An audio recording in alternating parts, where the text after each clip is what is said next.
Shalom, selamat pagi bagi jemaat-jemaat yang kekasih yang setia mengikuti ibadah online. Kita bertemu lagi lewat pelayanan mimbar pada pagi hari ini. Mari kita berdoa sebelum saya membaca firman Tuhan. Bapa Sorgawi, Bapa yang sangat mengasihi kami, pada pagi yang indah ini kembali pula kami anak-anak-Mu datang ke hadapan hadirat-Mu Tuhan. Kami mau diisi dengan kebenaran firman-Mu. Biarlah firman-Mu mampu mengubah hidup kami Tuhan. Kami berdoa Tuhan, mari Engkau pakai hamba menjadi saluran berkat bagi kami semua yang mendengar. Terima kasih banyak Bapak, terima kasih. Kami tolak segala kuasa-kuasa kegelapan yang mau mengganggu pemberitaan firman Tuhan pada pagi hari ini. Kami tolak di dalam nama Yesus. Dan biarlah kuasa Roh Kudus ada di tempat ini. Biarlah karya Roh Kudus yang akan membuka hati dan pikiran kami untuk menerima kebenaran firman-Mu. Terima kasih banyak Bapa. Berfirmanlah Engkau, kami siap mendengar. Sembunyikan hamba-Mu di belakang salib-Mu, biarlah Engkau yang kami tinggikan dan kami agungkan. Terima kasih Bapa. Di dalam nama Yesus sumber firman yang hidup, kami berdoa. Haleluya. Amin. Shalom saudaraku. Firman Tuhan pada pagi hari ini terambil di dalam kitab Perjanjian Baru, Matius pasal yang ke-8, ayat 23 hingga ayatnya yang ke-27. Saya ulangi, Matius pasal 8, ayat 23 sampai ayat 27. Angin ribut diredakan. Lalu Yesus naik ke dalam perahu, dan murid-muridnya pun mengikutinya. Sekonyong-konyong mengamuklah angin ribut di danau itu, sehingga perahu itu ditimbus gelombang. Tetapi Yesus tidur. Maka datanglah murid-muridnya membangunkan dia. Katanya, "Tuhan, tolonglah kita binasa." Ia berkata kepada mereka, "Mengapa kamu takut? Kamu yang kurang percaya?" Lalu bangunlah Yesus menghardik angin dan danau itu. Maka danau itu menjadi teduh sekali. Kita sambung dengan Matius pasal 14 ayat 22 hingga ayat yang ke-27. Yesus berjalan di atas air. Sesudah itu Yesus segera memerintahkan murid-muridnya naik ke perahu dan mendahuluinya ke seberang. Sementara itu ia menyuruh orang banyak pulang. Dan setelah orang banyak itu disuruhnya pulang, Yesus naik ke atas bukit untuk berdoa seorang diri. Ketika hari sudah malam, ia sendirian di situ. Perahu-perahu muridnya sudah beberapa mil jauhnya dari pantai dan diombang-ambingkan gelombang karena angin sakal. Kira-kira jam 3 malam datanglah Yesus kepada mereka berjalan di atas air. Ketika murid-muridnya melihat dia berjalan di atas air, mereka terkejut dan berseru, "Itu hantu!" Lalu berteriak-teriak karena ketakutan. Tetapi segera Yesus berkata kepada mereka, "Tenanglah, aku ini, jangan takut." Sampai demikian jauh pembacaan firman Tuhan pada pagi hari ini. Berbahagialah mereka yang mendengar, merenungkan dan melakukan firman Tuhan di dalam kehidupannya setiap hari. Amin.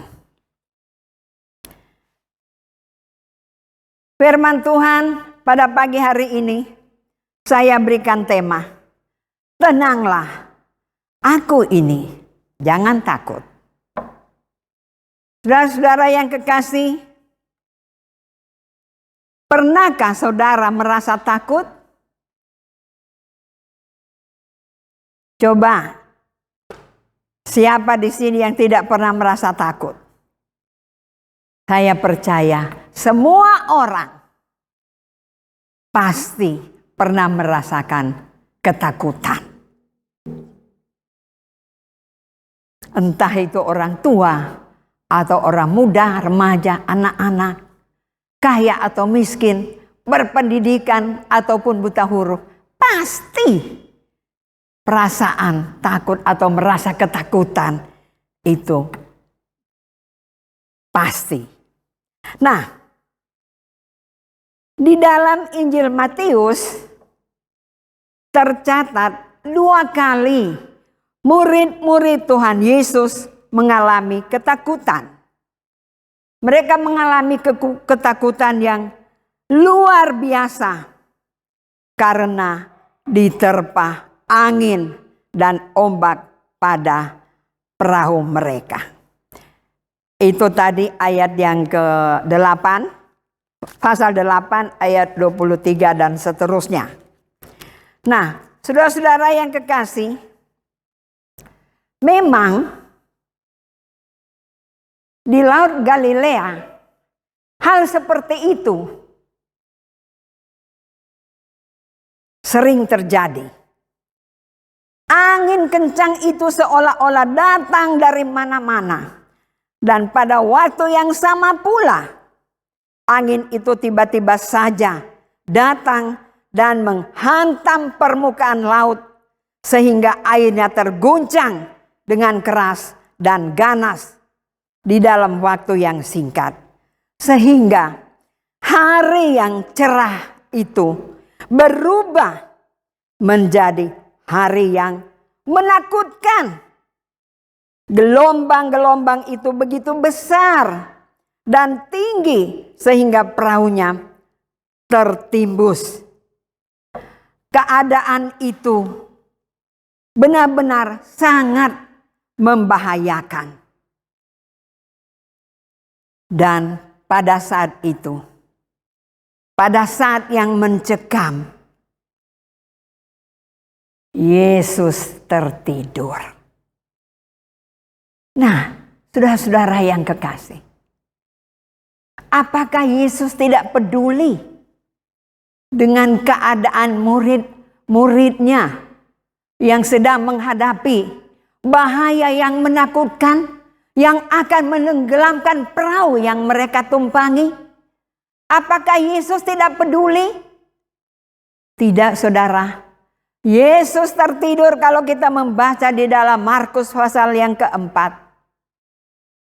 Di sana Yesus sesudah melakukan pelayanan. Dia adalah Tuhan, 100% Tuhan. Tapi Yesus juga adalah 100% manusia. Dan di dalam keadaan manusianya, ia merasa letih dan lelah. Karena sepanjang hari mereka telah melayani ribuan orang. Makanya pada waktu di dalam perjalanan tertidurlah Yesus. Tapi kita melihat bahwa murid-muridnya datang kepadanya membangunkan gurunya yang sedang tertidur dan memberitahukan apa yang sedang terjadi saat itu. Dan Yesus segera bertindak. Mereka meminta pertolongan kepada Yesus. Yesus segera menghardik angin itu sehingga air dan danau itu menjadi teduh sekali. Saudara, di sini kita belajar ada masalah. Masalah itu datang tiba-tiba seperti murid-muridnya. Mereka juga dalam keletihan, kelelahan. Mereka harus mendayung. Mereka bukan naik perahu motor, tidak. Tapi mereka capek dan harus mendayung perahu itu. Tiba-tiba di sana dikatakan, maka sekonyong-konyong datanglah angin ribut yang mengombang-ambingkan perahu yang mereka tumpangi. Murid-murid tidak mengundang supaya angin itu datang. Tidak. Sekonyong-konyong. Begitu juga. Kadangkala kita tidak mengundang ada masalah. Tapi tiba-tiba masalah itu datang. Oleh sebab itu melalui firman Tuhan ini saya mau mengajak saudara. Masalah memang ada. Dan kalau masalah datang menerpa saudara dan saya. Kalau ada badai yang datang menerpa seperti murid-murid, beritahu Yesus. Ada nyanyian, beritahu Yesus, beritahu Yesus, Yesus penuh pengharapan. Jika hatimu ada kegelisahan, beritahukan Yesus. Yesus segera bertindak. Jangan dipendam sendiri, saudara. Saudara akan stres, depresi, putus asa, dan kecewa. Tapi beritahu Yesus. Mengapa? Karena di mana ada Yesus, maka gelora dan angin ribut kehidupan pasti menjadi tenang dan teduh. Amin, saudara. Amin. Di mana ada Yesus, maka di situ ada ketenangan dan kedamaian. Kalau bertiup angin kesedihan yang gelap dan menggentarkan, maka kehadiran Yesus pasti membawa penghiburan dan ketenangan. Kalau angin kemarahan yang panas dan menyala-nyala bertiup, maka kehadiran Yesus pasti membawa damai dan ketentraman. Kalau angin keraguan-raguan yang kuat bertiup hendak mencabut akar-akar dan dasar iman, maka kehadiran Yesus pasti membawa ketentraman yang lestari. Dikala hati manusia diguncangkan oleh berbagai angin kencang, maka kehadiran Yesus pasti membawa damai, membawa kesejukan. Saudara, memang demikianlah yang terjadi. Di mana ada Yesus, atau di mana Yesus hadir, di situ pasti ada damai.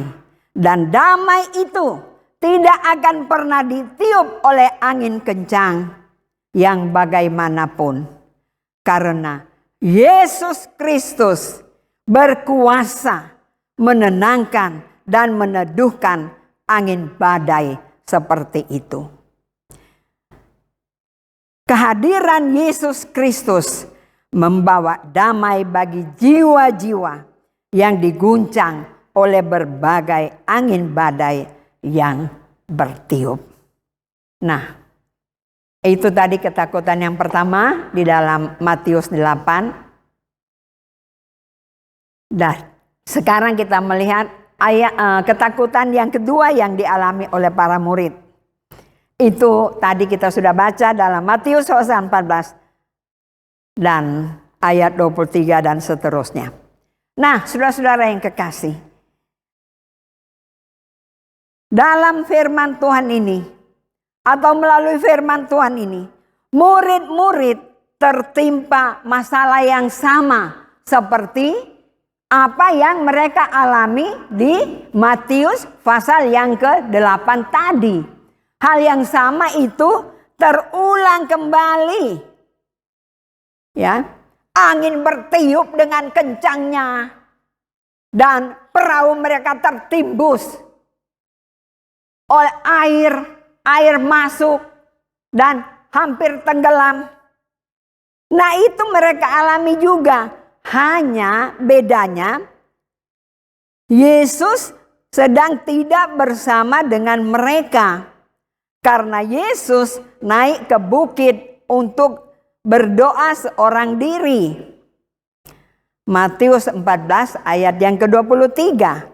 Kalau Matius 8 ada masalah, angin badai sekonyong-konyong datang, Yesus ada bersama-sama dengan murid-muridnya. Tapi saat ini Yesus tidak bersama-sama dengan murid-muridnya. Dia sedang berada di atas gunung, di atas bukit untuk berdoa. Jadi dalam pergumulan yang berat itu, ya, mereka atau murid-murid merasa mereka berjuang sendirian melawan badai dan ombak tanpa penyertaan Tuhan, dan perahu murid-muridnya sudah beberapa mil jauhnya dari pantai, ya. Mau kembali sudah jauh, ya. Dan ada masalah. Mau melanjutkan, mereka hanya murid-muridnya saja. Yesus tidak bersama-sama dengan mereka di dalam perahu itu. Sehingga perahu mereka diombang-ambingkan gelombang karena angin sakal. Dalam Matius 14 ayat 24, saudara-saudara, tidak heran kalau mereka menjadi sangat ketakutan. Murid-murid menjadi sangat ketakutan. Dan ketakutannya semakin menjadi ketika tiba-tiba mereka melihat sesosok manusia mendekati mereka dengan berjalan di atas air. Spontan mereka berteriak, "Itu hantu!" Karena di dalam kepanikan, takut. Tiba-tiba jam 3 pagi. Loh, kok ada yang berjalan, ada sesosok manusia berjalan menghampiri kita. Wah, mereka sangat ketakutan, saudara, ya. Makanya mereka katakan bahwa manusia yang sedang berjalan menghampiri murid-muridnya itu, mereka pikir itu hantu. Tapi apakah itu memang hantu seperti perkiraan murid-murid? Seperti apa yang diprediksi murid-murid? Oh tidak, saudara. Itu adalah Yesus yang datang untuk menolong dan memberi mereka jalan keluar untuk persoalan yang mereka hadapi. Yesus, dia tahu, dia mengerti apa yang sedang terjadi, apa yang sedang dialami oleh murid-muridnya. Dia tidak membiarkan mereka tenggelam dan karam. Dia datang menghampiri mereka. Itulah Yesus yang kita puja dan kita sembah, yang kita miliki. Dia tidak membiarkan saudara diombang-ambingkan dengan persoalan atau masalah atau badai yang datang. Dia segera datang dan melepaskan setiap persoalan yang kita hadapi. Saudara-saudara, janganlah pernah merasa sendiri dalam menjalani hidup ini. Ada Tuhan yang selalu menyertai kita dengan suaranya yang lembut. Tuhan selalu mengingatkan kita, tenanglah, aku ini, jangan takut.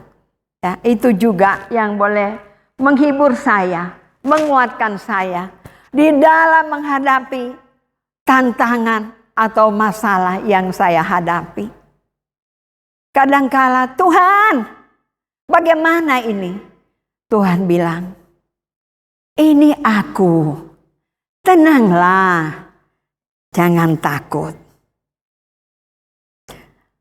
Saudara, tetap setia dan taat di dalam mengiring Yesus. Perjalanan kita masih panjang. Kita tidak tahu sampai kapan, tapi tetaplah setia. Itu juga untuk diri saya. Saya harus tetap setia.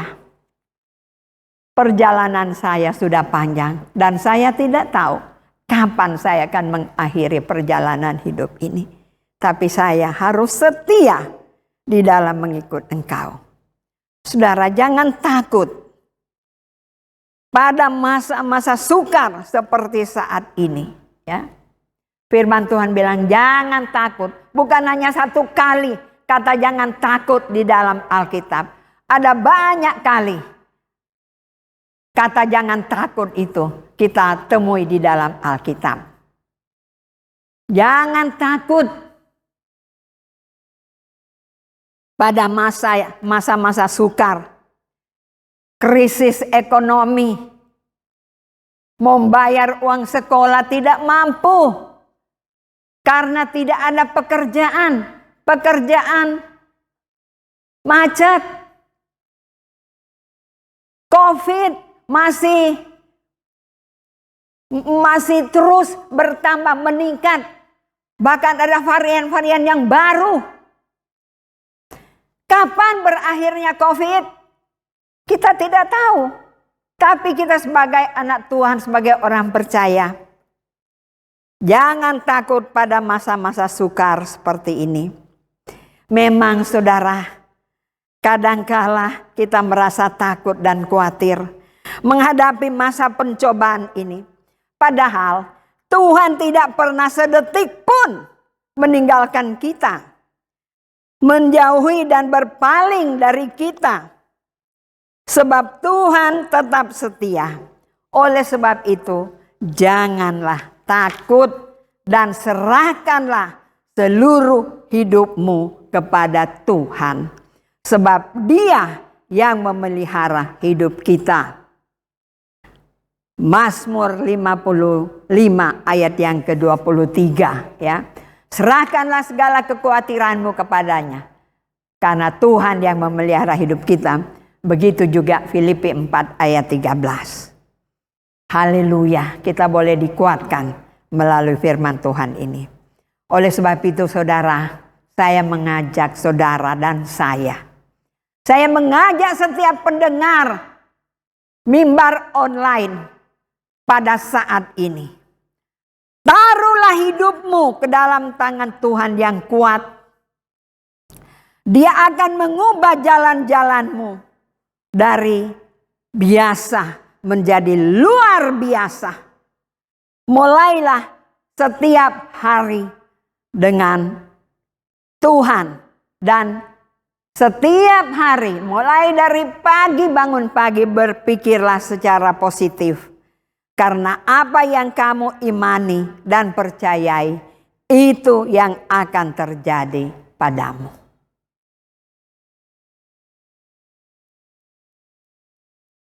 Demikianlah firman Tuhan. Biarlah firman Tuhan ini boleh menjadi pegangan bagi kita yang masih menghadapi banyak tantangan pada masa-masa sukar saat ini.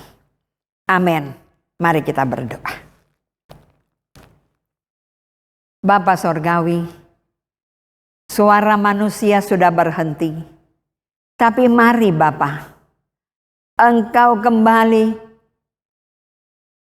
berbicara di dalam setiap hati kami yang sudah mendengarkan firman-Mu.